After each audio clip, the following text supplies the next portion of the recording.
lowering taxes, infrastructure, and services, bringing services back up to, a level that everybody thinks is appropriate, and then fixing buildings and lowering taxes. So if all the taxing bodies followed the original plan of debt reduction and abatement, even though the amount that the township would abate is relatively small, there would be a cumulative effect if that was the approach that every taxing body took. Absolutely. And that's what we're hoping, Colette from the beginning, if you want to speak up to it. No, that's what we're hoping. It remains to be seen, because everyone, like I said, has their own application, they get their own funding, so we can't determine what everyone else is doing. We're just trying to come up with a solution for what we have on our plate right now. I thought that there was, from the discussions I've had with David Nagle, I thought there was, the group was working towards drafting an intergovernmental agreement on possibly, setting aside a certain percentage of the grant funding specifically for abatement. Right, yeah, and but that's in the works for next year, not for this year, not for this initial funding. Okay. The first payout, we did not think there was enough time to get everybody on the same page to move forward, and we really want to have everybody together on the same page. So, but we will be, October 25th is our next community dialogue at the high school, and each of the taxing bodies is going to be, they're going to be showing what each taxing body is planning to do with that funding. And so that's how this whole thing, I was like, okay, all along, right, I had intended, and Colette was very clear, right, on what she wanted this money to go back towards. Yeah. And so, but if everybody agreed, let's just say to 10%, right, then, do we do more, or do we, use those funding? So one of the thoughts that I had around it was, so right now we've got emergency assistance that's good for $400, right? And we also have resources through Salvation Army that we can tap into, and Mother's Trust Foundation, depending on the situation. We have disaster relief, right, that is in the town fund that doesn't fall under the same scrutiny as emergency assistance.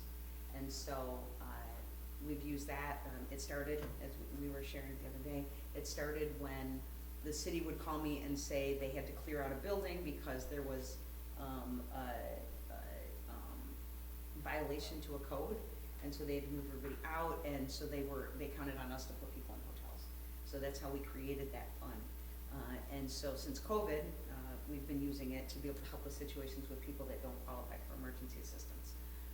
And so the idea was that whatever funding we have, that we put it into that fund, and then if you're a homeowner and you need emergency assistance, then we set, up to this amount of money, a homeowner we can use to be able to help them with whatever that emergency situation is. My biggest concern was that we have extra funds available for people, and literally my team is like so overtaxed right now, right? I mean, we talked about that, and we'll talk about that a little bit more in a bit, but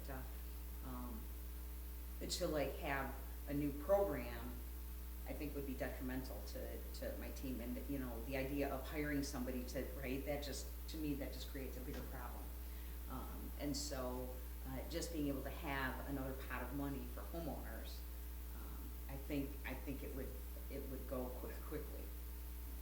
So, but I just wanted to get your guys' feedback as to other thoughts and ideas. The other thought that I had was, first we make sure that our general assistance is at the 4.5 month surplus, right? Because we've been using it up, and so then after that, having the funds set aside for homeowners, and then as a third option, because if we don't have the money allocated in the budget, right? We know what happens.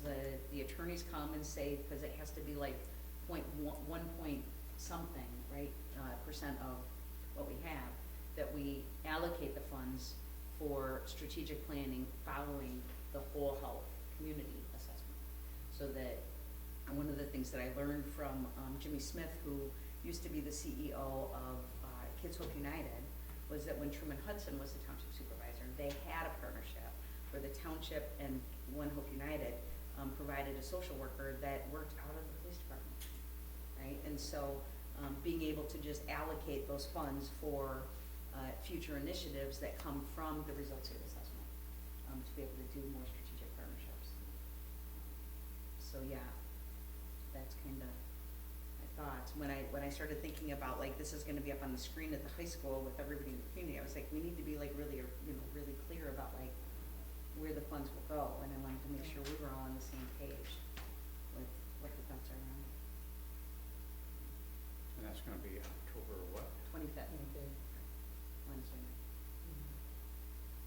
So then I would assume that all of the boards of these bodies have to approve what plan is. No, so all of the boards at this meeting are just going to submit what they put in that the money's gonna be spent for, with this round. So up on the screen, it will have what each group Yeah, is but planning on doing. each of those boards has to approve that expenditure, right? Yes, yes.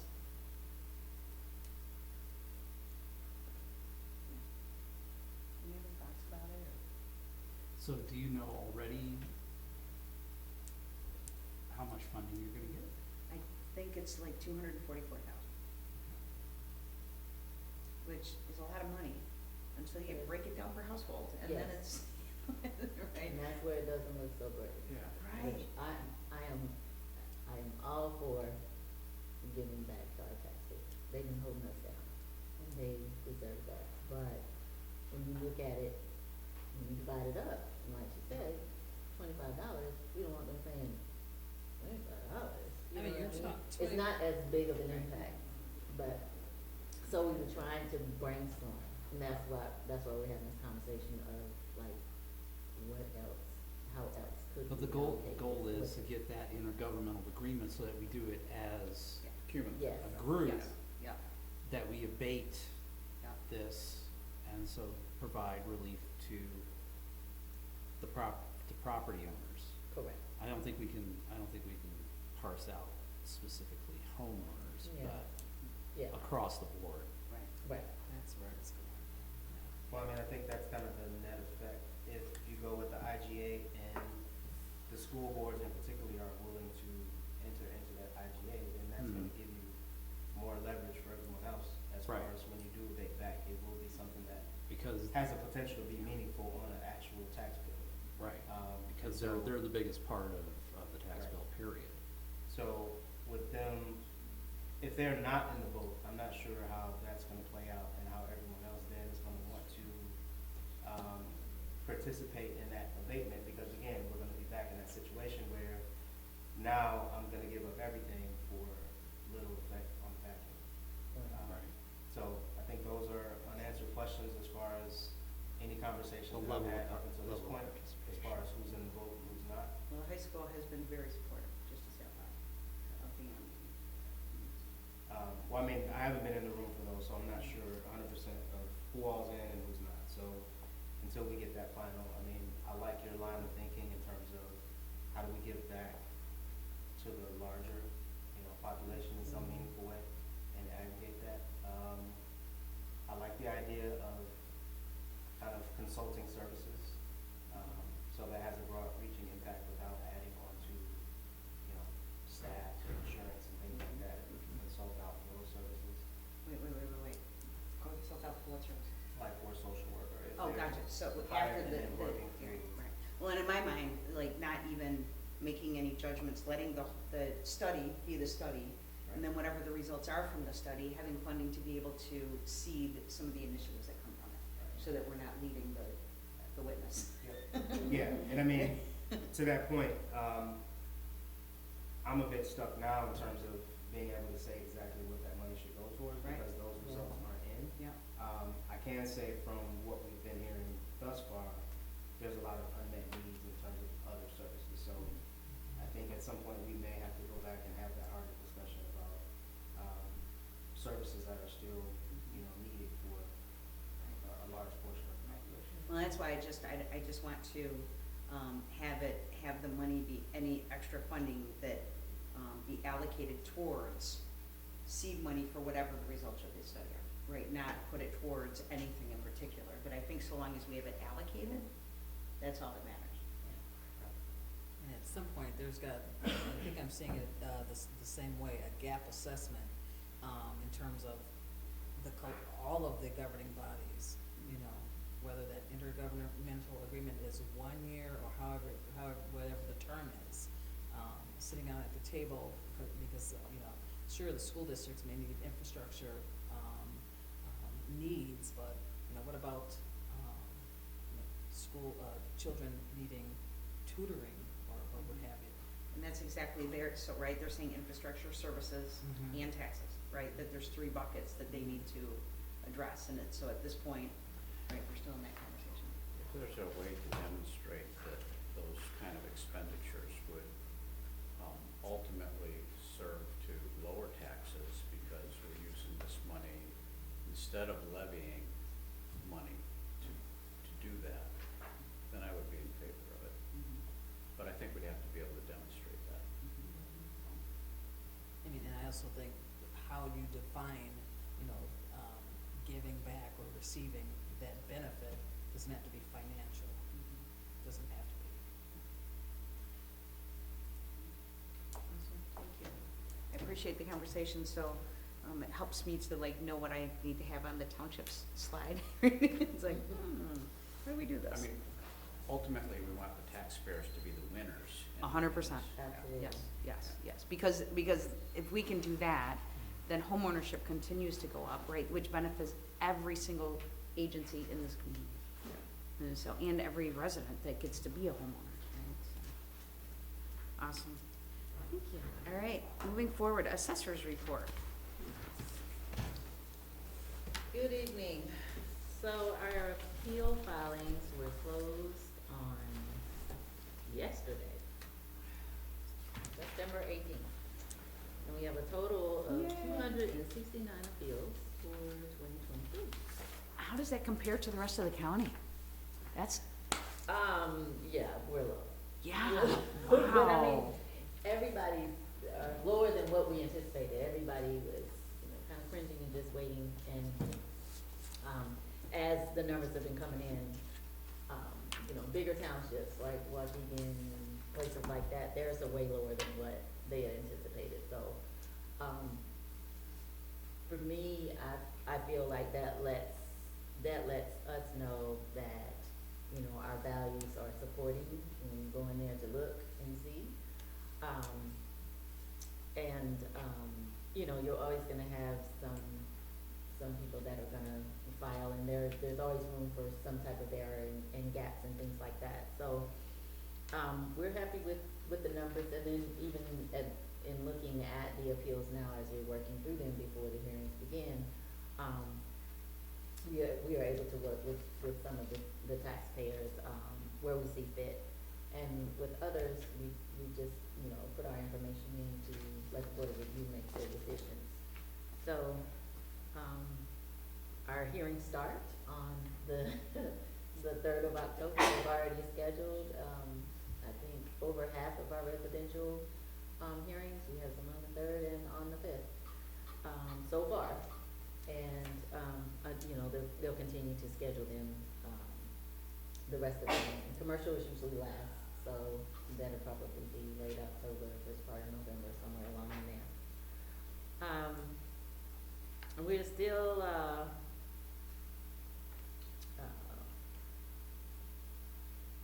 oh, well, never mind. I put that we were still completing them out, because at that time, we were still completing out the appeals.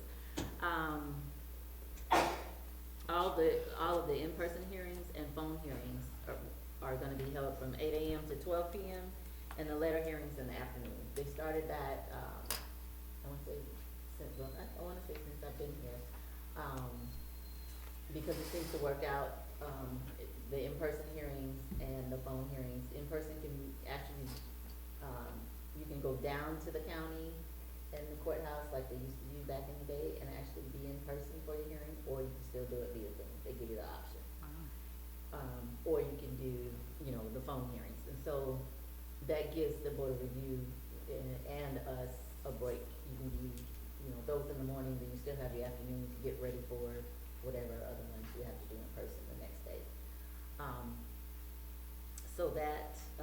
know, that is the schedule. And, so that's it for hearings and appeals. September 27th is National Assessors Day. Oh, So what be is extra nice to us. September on the 27th? There's a National Assessors Day? Yes. Be extra nice to us on that day, please. Wow. And what does that look like to you, being extra nice? Just curious. Just, You can just list smile out, and list good out. conversation. What's your love language? Oh, man. In the community, we attended the annual Labor Day Parade, which was, you know, a huge success after the hiatus. And we participated in the Back to School Bee Bash at Township High School. We were able to educate both students and parents on property assessments. And the Zion Leaders Group, as we already said, will have their quarterly meeting on the 25th at the high school. And we ask you to bring your neighbors, and we're looking forward to seeing you there. Any questions? What time is that, on the 25th? It is 6:00. Yeah, Six six till eight, eight, but food yeah. will be from 5:30 until 6. You'll be Yeah, getting a right. postcard in the mail. Yeah. Thank you. Awesome. Any other questions, comments, concerns, kudos? Just, I know you guys are like right in the middle of it, but thank you for how hard you guys are working to like, what I appreciate is like, I know that you're trying everything, you know, you're doing your best to make sure that it's equitable and fair for everybody and sticking with the letter of what needs to happen, and I know that's a lot of work. It's a lot, but, you know, we're trying to get things, like I said, even keeled and fair across the board. And it's a quadrennial year, so it's a big shift on top of that, you know, just because of the resets on the reductions that people have gotten for the last 4 years and things like that, and then the values.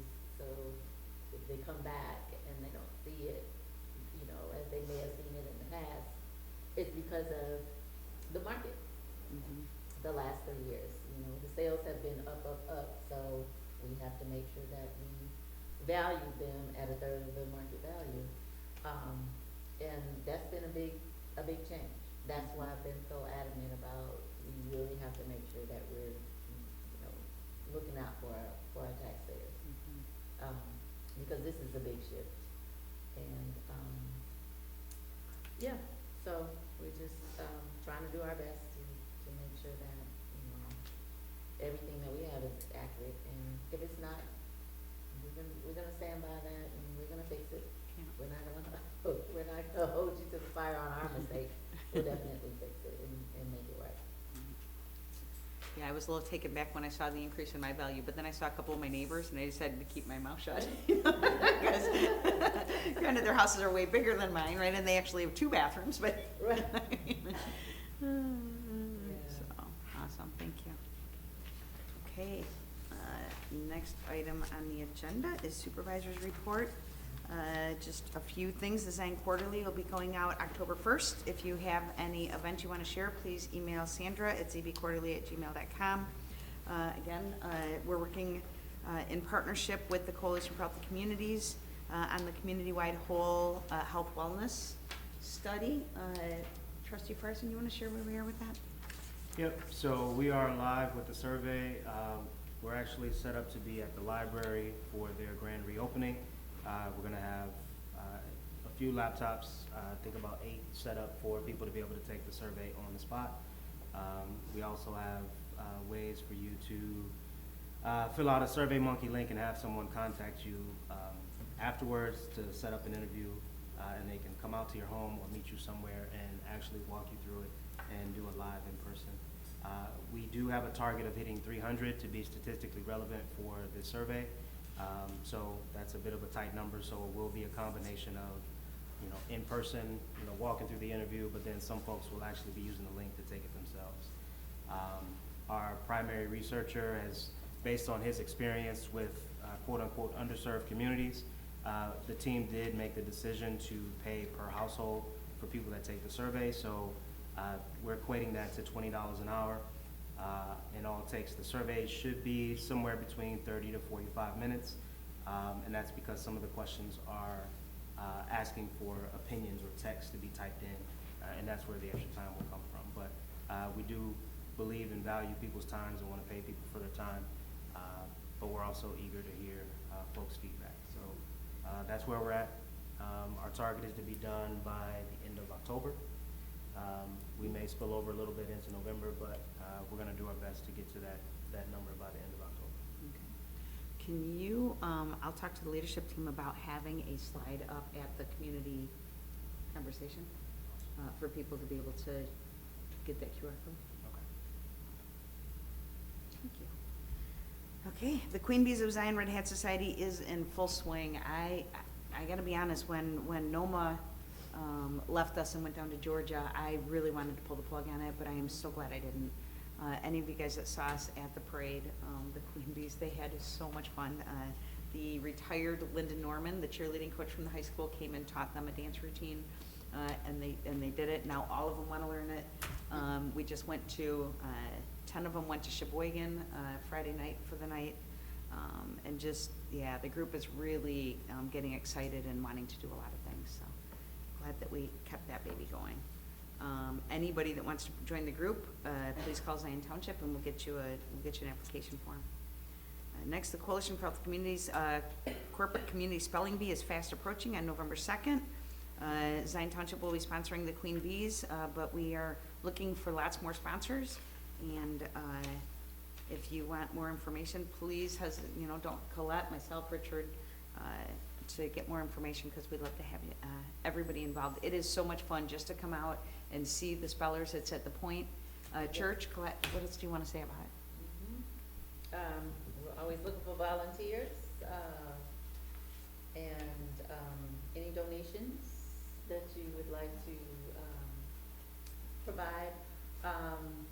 We're looking for organizations who would like to donate refreshments as well. So if anyone knows any place that would be willing to donate some refreshments for the attendees, let us know. I'm looking forward to seeing you guys.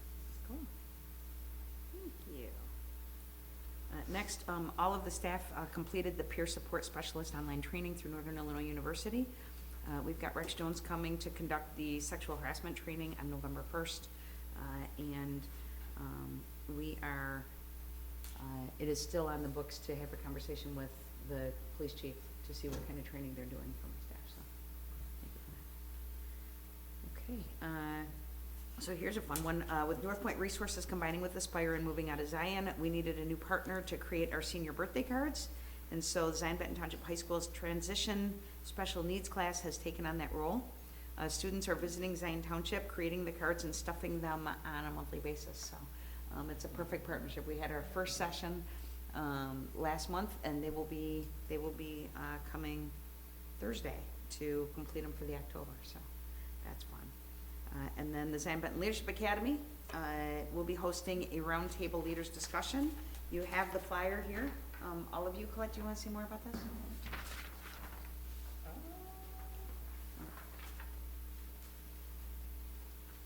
It's on the back of the DMV.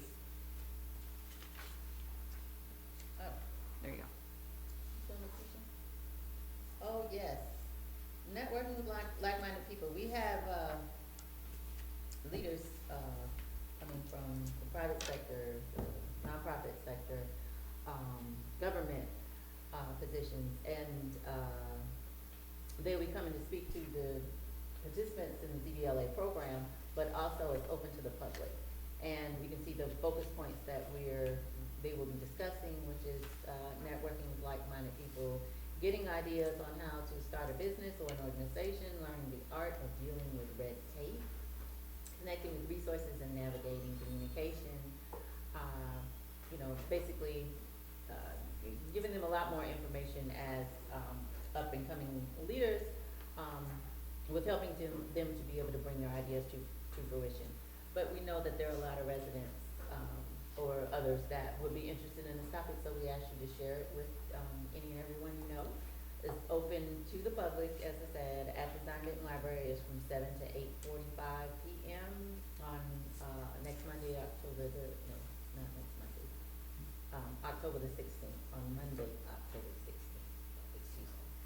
And there's a QR code, they can, scan it or type in the link and register so that we can have an idea of how many people will be attending. And, we look forward to seeing you there, if you can come out. Next item, Zion Township is collecting names of families who are in need for the Christmas holiday. Please have them call Zion Township to sign up. The Zinnian Monarch Festival was, by all accounts, a huge success, just thanks to everybody that contributed.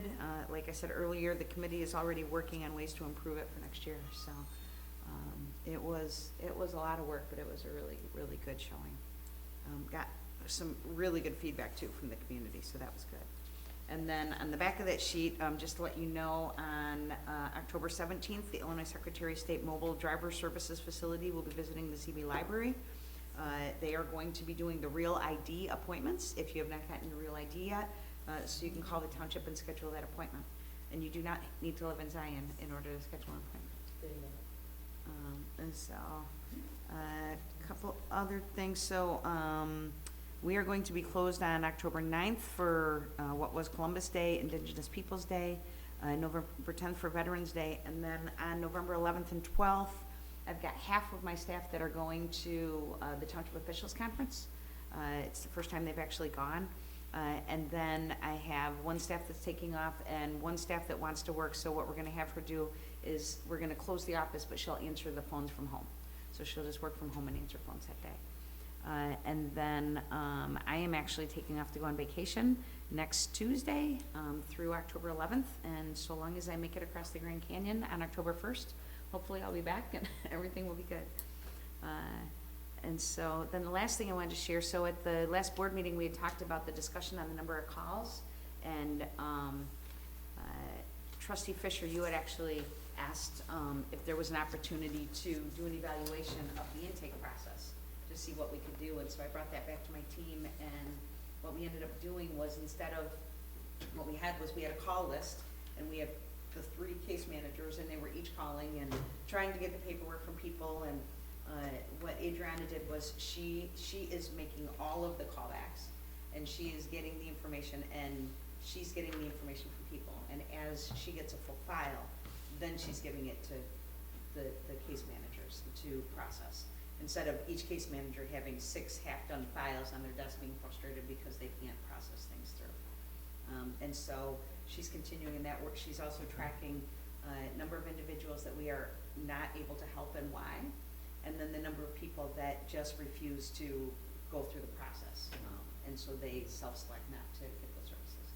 So hopefully we'll have some good information. The other thing that we were looking at is starting to just get some demographic information of who we're serving. And so looking at how we can put that together, as well as being able to put it on a map, right? So like, where is everybody coming from that we're able to serve? And so we're looking forward to that next year. It was actually an extension of what you had sent me. I was like, wow, how else can we, right? And so being able to see that, so. Anything else? Okay. All right, so that being said, we will move on to the decennial committee business. Call to order the decennial meeting. And just to, so I gave everybody a sheet with the 3 questions again. Where we are at in the conversation is, what have we done well? What inefficiencies did we identify? What are our next steps? And what can we do better and more efficiently? And so I had incorporated all of the different items from the last meeting that people shared. And then appreciate Laura Murray sending her suggestions, and I just put that on the back of the sheet so that we could go through those. Laura, do you want to go ahead and share? Do you want to go ahead and share your list? Not really. No. Was Rose able to get you any information? She's never contacted me. Okay. She emailed. She's gonna. Oh, did she email? Yeah. Yeah, she was going to, Rose had a class that she couldn't get out of, Yep. and she emailed her thoughts. awesome. Do you want to share those? Right.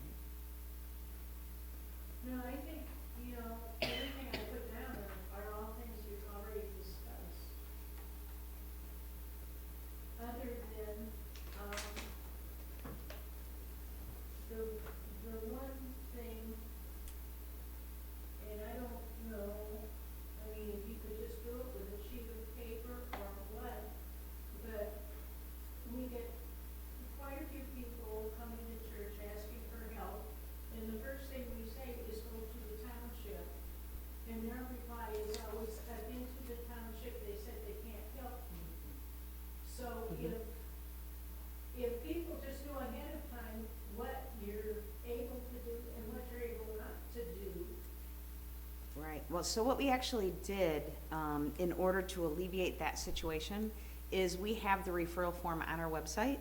So what you can say to those individuals is, you know what, we would love to help you, but before we do, we need to understand what the township is able to do. So we're gonna give you this referral form for you to take over to them. And so what that allows us to do is actually tell you what the truth was. The reason that we created that form was because we had a resident that people told him that regularly.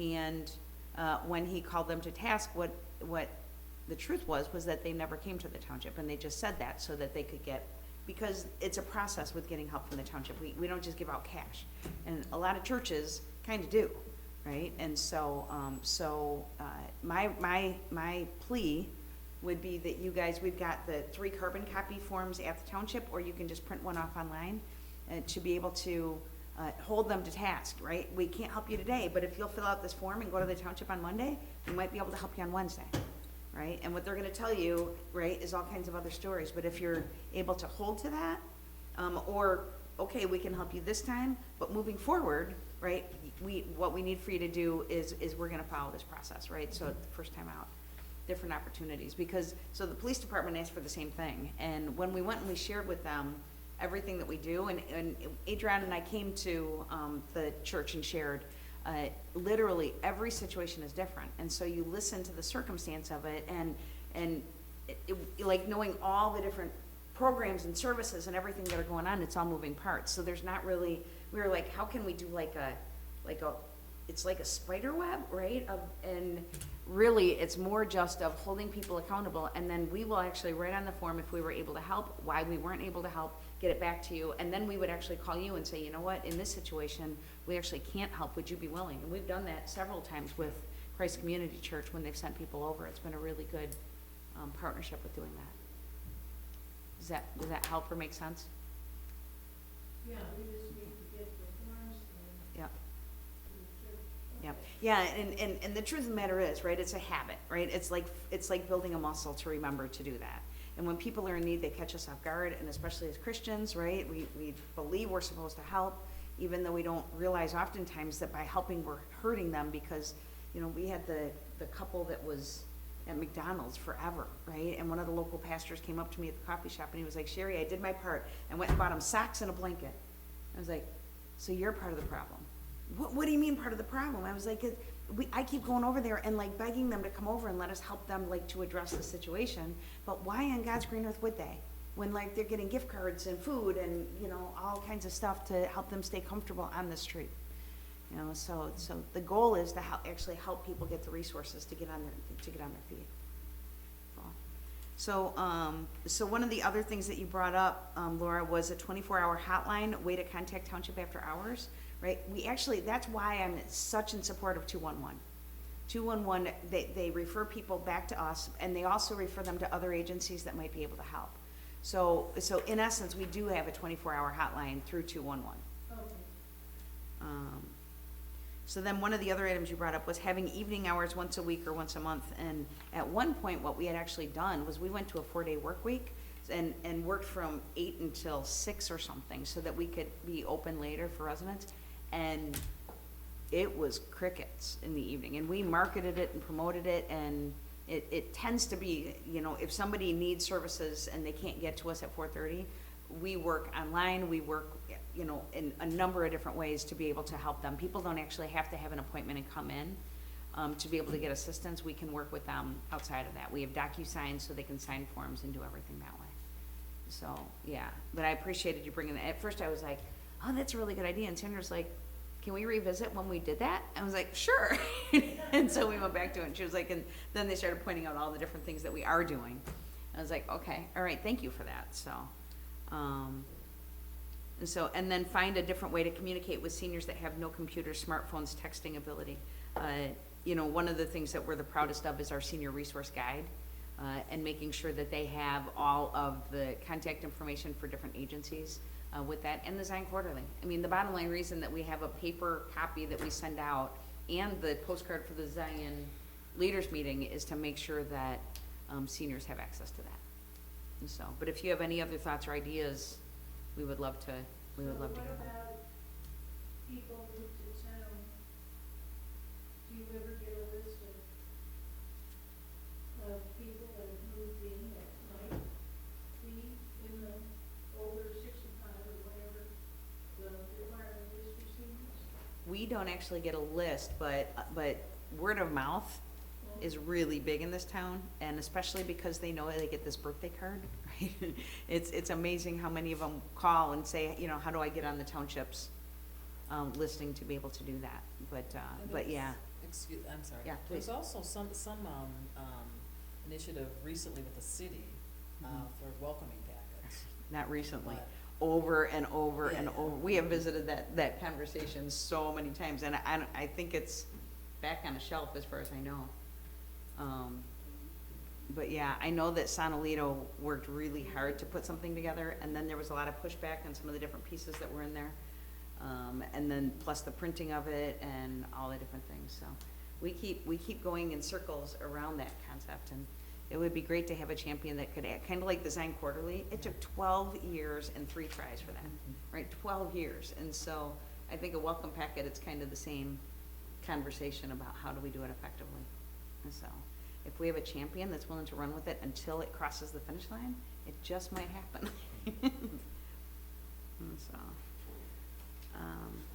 And so I appreciate, Laura, what we have done well, considerate, respectful, kind treatment of our clients, programs for seniors, programs with the Zinnian Monarch Festival, the murals, interconnections with other charitable groups, the quarterly magazine, and providing a list of other resources and what they do.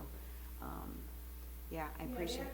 That I didn't know that sounded too vague, but I know our church has a list Yeah. they got Yeah. from you of all the organizations that we can refer people to. Yeah, we actually have emergency resources list, and it's like, I don't know, 7 or 8 pages. We have that in Spanish. We have one for residents with disabilities and for veterans. So separate list for that. So, and we keep it up to date. We've been doing that for a long time, and we always keep that up to date. A lot of agencies actually use those and make copies and print those out. So is there anything else aside from this list that anybody would like to add to what we have done well, inefficiencies we identified our next steps, and what we could do better and more efficiently? Is there a radio station that we could possibly, I don't know, the cost, right, to send out what the township does? So interesting Like a that you say blast. that. With the Zinnia Monarch Festival, right, we did go to the radio station. And Jose on the Lake County's Latino radio station, Adriana Ortiz went and was interviewed, and he asked her to please come back and start sharing with him more things that are going on and more things that the townships do. So I will follow up with that and add that to the list. Now, Yes, sir. there's an FM station in Kenosha, and I believe there's a station in Waukegan, Mm-hmm. not positive. Yep, yeah, 95.1 and 102.3. So yeah, I was actually on both of those as well. So I just put on here radio programs so that we can investigate that a little bit more. Awesome. Anything else, anybody? Oh, you were gonna share anything Rose said? You were gonna open it? We already talked about all of these. So let's see, what have we done well? Inefficiencies, communication of township services and events, direct mailings, we talked about that. Communication of township government. Monthly board meeting agendas are not posted on the township website, Ooh. neither are the meeting minutes. Okay. Additionally, the last videos of township board meetings were posted in 2021. The township needs to comply with OMA and provide governance transparency to the residents. Awesome. What can be done more efficiently? Expand senior resource day participants to include SNAP and low-income internet information sign-up tables, so as to enable lower-income seniors of eligible services. Additionally, since many seniors still have landlines, have city table on hand so seniors can register their home phones on the Blackboard platform Ooh. and thereby be informed of impact area notices. Work with the Zion Park District to revive shopping transportation to Aldi and Walmart for residents of Zion Senior Cottages, as this service was canceled in 2020 due to COVID-19. That's news to me. I thought that was That's news to me still- too. I thought that program was still in effect. Me too. But if it isn't, it definitely should be. That was much-needed program. Yes, absolutely. Build on the success of Senior Resource Day and host a bilingual Family Resource Day so as to advise residents of program services that may be available to them: Head Start, SNAP, WIC, low-income internet, ESL classes, adult literacy, etc., as well as share information regarding the township's other functions and services. Additionally, we have vets in our community who could benefit from local services or organizations but are unaware of them. How can this information be disseminated to them? Wow, awesome. That's all great information. I'll add that to the report. Thank you for sharing that. Yeah, Yes, yes. That will just get emailed to you. Same thing with Laura's report, so yeah. Yeah. I remember, I don't even know how many years ago, there used to be like a community bulletin board where people could go on and know the things that were going on in the community on television. And you could see the city council meeting, the video of city council and stuff, and is that not available in the place anymore? it's the local access channel. That's a great question. That's a great, do you know anything, Cheryl? I've heard a lot of people mention that they're upset they can't see the city council meetings anymore, you know, that used to, and we used to be able to go on and put about events that were gonna happen and stuff, and it was a great way for people to know what was going on. I'll make it a point to find out about that and bring it back to the next meeting, right? Yeah, so.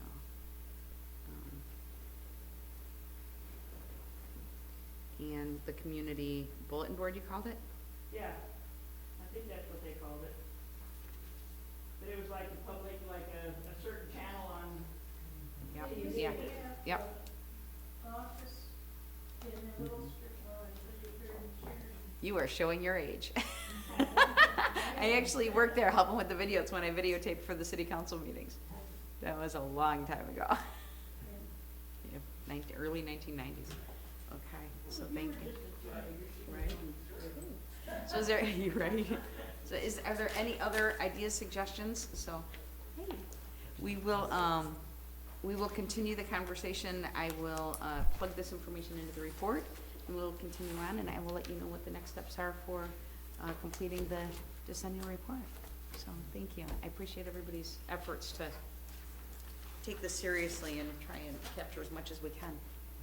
I did miss a few announcements. Oh, okay, we're there. If we're at that point. We are at that point. All right. So just a couple of short lists I have here. So this Friday, we're doing our last showing for the Movie in the Park series for this year. That's the last one? Yeah, we're on schedule for 4. Oh, gotcha. So that's been going very well, so thank for everyone that's been showing up. We even got some teenagers that just decided to flow through last weekend. So again, just nice, clean, family fun, free popcorn. We try and give hot chocolate when the days are a little bit cold. Yeah, so that's been going well. And just to give a little bit of kudos, this guy worked his tail off to make it a reality, and really grateful, because I cannot believe how many people came out for the movies. It was just so fun. It was the atmosphere that we've been wanting to create for a very long time. And Yep. so, yeah, so thank you. And we cannot miss thanking CCC and Ed Spore for your guys' support and participation. And I was told not to say how you did, but just to say thank you. The projector. Yeah, that's correct. So the American Legion, CCC, Yeah. Zion Benton Township High School is a big sponsor this year. They supported us last year as well, and then also thank you to the Park District. So like I said, it's really been a group effort. Huge. This is our 3rd year. Part of the spirit behind that is creating things that are consistent, that we can continue to scale up, that people can look forward to at certain times of the year. So, so we're happy about the turnout this year. Very cool. On September 30th, the American Legion, they're hosting a memorial service for 3 veterans that did not get recognized during their time of service. So that is actually going to be Saturday, September 30th at 10:30, and this is going to be Mount Rest Cemetery in Wadsworth. So if you're available, again, there's 3 veterans that are being recognized: Hewitt P. Shelby, John Marco, and I'm sorry, Shelby was from World War II. John Marco, also World War II, and then Delbert Dameron from the Korean War. Awesome. On October 21st, the NAACP is hosting their annual gala. And that is going to be held at, let me find it. That's going to be held at the Westin North Shore Hotel in Wheeling. I have a contact phone number if you'd like to purchase tickets. That number is 847-445-9438. And then also, the spelling bee was mentioned. We also have our annual coat drive coming up. We do that in partnership with the Rotary, and then especially grandparents and kin raising children of Lake County. So there will be boxes throughout the city, at the Township, City Hall, the fire department and police department, if you'd like to contribute to that and drop off hats, gloves, scarves. That's our take on it from the coalition standpoint, and then Rotary and grandparents and kin, they provide the coats. So we partner with that, and yeah, I think that's Cool. my last thing. And one thing that I forgot to mention, so we're in conversation with Carthage College to actually potentially bring in an intern to help us organize and promote the events for 2024 so that more people can know about them collectively instead of each person individually. And then we'll be talking to them about the spring class of the communications department actually doing a rebranding project for rebranding Zion. So it's nothing, we have no commitment to it, we don't have to do any of it, they will just use us, and part of the commitment is we have 3 meetings with them for them to understand what we're looking for, and so we're gonna be talking to the leaders collectively to see if we can get everybody on board with that moving forward. So we'll see, lots of fun stuff. Awesome. Is there anything else to come before the board? Yeah. I can add a couple of events. Go really quick because the city council meeting starts in 3 minutes. This Saturday is food pantry Oh. at Newtek, Okay. okay, at 10 a.m. in the morning. October 25th, I think. 26th is the Oktoberfest. 26th Yep. is October. Yep. And then the 27th is Trailer Treats at the Park District, and Yep. the 28th is the next food pantry for October. Awesome. Where's Oktoberfest? Oktoberfest is Salem and West. Jethro. Same It's place? over by, Salem across Foods. the road from West School. Same Oh, place, yeah. yeah. Yes. Awesome. Anything else? Thank you very much, though. Is there a motion to adjourn? So moved. Second. Motion second. Discussion? Clerk, please call the roll. Trustee McDowell? Aye. Trustee Holmes? Aye. Trustee Fryerson?